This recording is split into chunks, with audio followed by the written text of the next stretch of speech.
Adam, a mixed bag on the field of competition this weekend for the Tar Heels.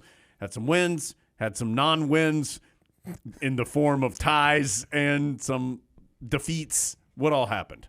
This is not the best weekend Tar Heel Olympic sports has had this year, but they've had a lot of really good ones, so it's a tough bar. Let's start with women's soccer. They got a 1-0 win over Miami on Thursday.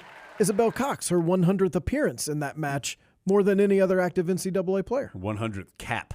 That's right. But now she's at 101. Yeah.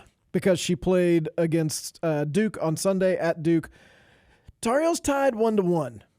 Little bit of a frustrating ending. Yeah, 89th minute goal, right, for the Blue Devils? Yeah. Emily Colton scored for Carolina for the second straight game, but then Duke tied it with exactly 1 minute left. So it ends in a 1-1 draw.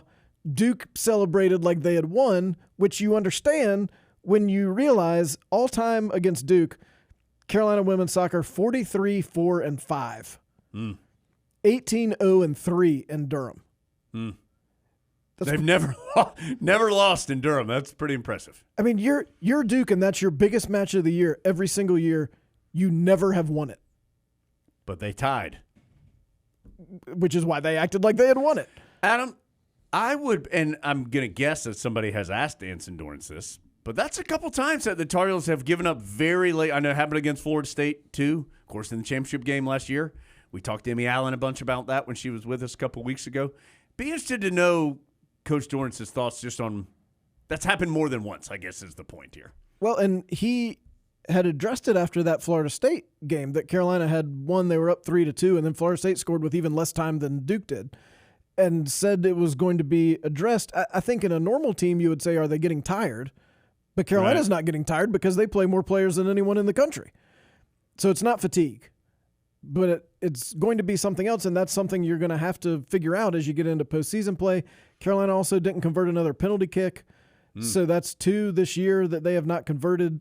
And as you get into the postseason, you're going to need to, A, finish out those matches, and B, you may get into PKs. You're going to have to score on those. So it's nice to be able to have the number one team in the country and have this many questions where you feel like they could get better. I mean, most teams, if they were number one in the country, would be like, well, I can't imagine anything sunnier than this. Right. And having, the best college soccer coach ever to be the one trying to fine-tune these details. Right. Tar Heels 9-0-5 overall, 4-0-2 in the ACC. They'll go to number 17 Wake on Friday.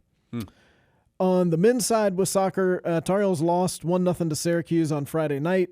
Syracuse got a goal midway through the first half. It held up. Tar Heels didn't have a shot in the first half. Yeah, and I saw some of this. It seemed like Syracuse really controlled the first half of that game. Tar Heels really controlled possession in the second half, but just had trouble getting organized threats on the opposition's goal. Carolina 9 shots in the second half.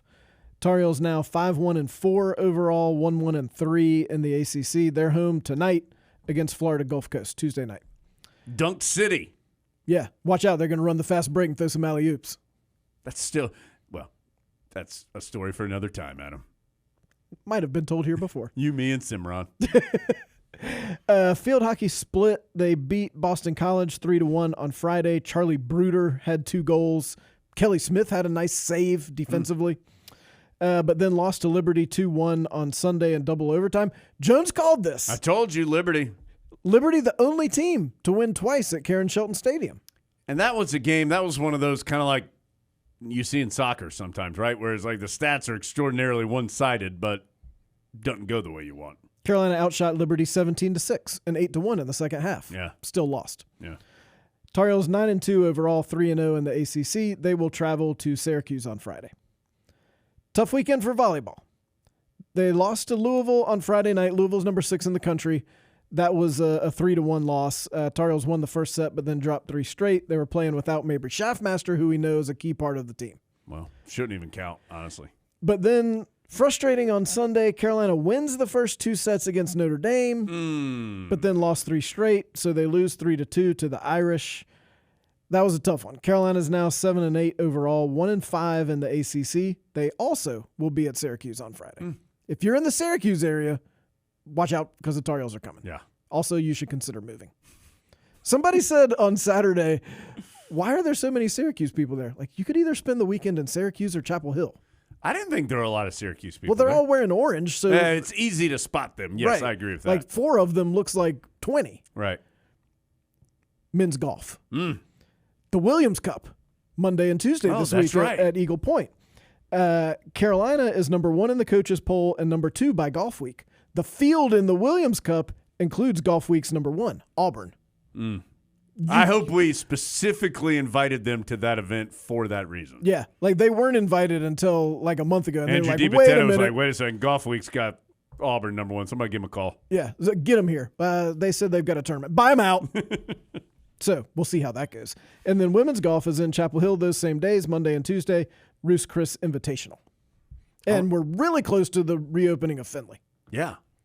I wonder, you know how like at majors they'll have, like Jack Nicklaus will come out there and get to hit the first ball or something, or Tom Watson. Are you going to do that for Findlay? We should get it should be like Coach Williams, Davis Love III, and I mean, I'll volunteer for the 3rd spot if you want me to have it. But we have some kind of awesome ceremonial first tee shot. Has anyone here ever almost hit a hole-in-one in front of an illustrious group of Tar Heels? Davis Love's like, well, I did win the PGA Championship. Blah, blah, blah, blah. I've captained a Ryder Cup. Blah, blah, blah, blah, blah, blah. Did that win you almost a car? No? Okay, then sit down, Love. So that'd be cool. They should do that. Maybe they're planning on doing that. Yeah. I don't know.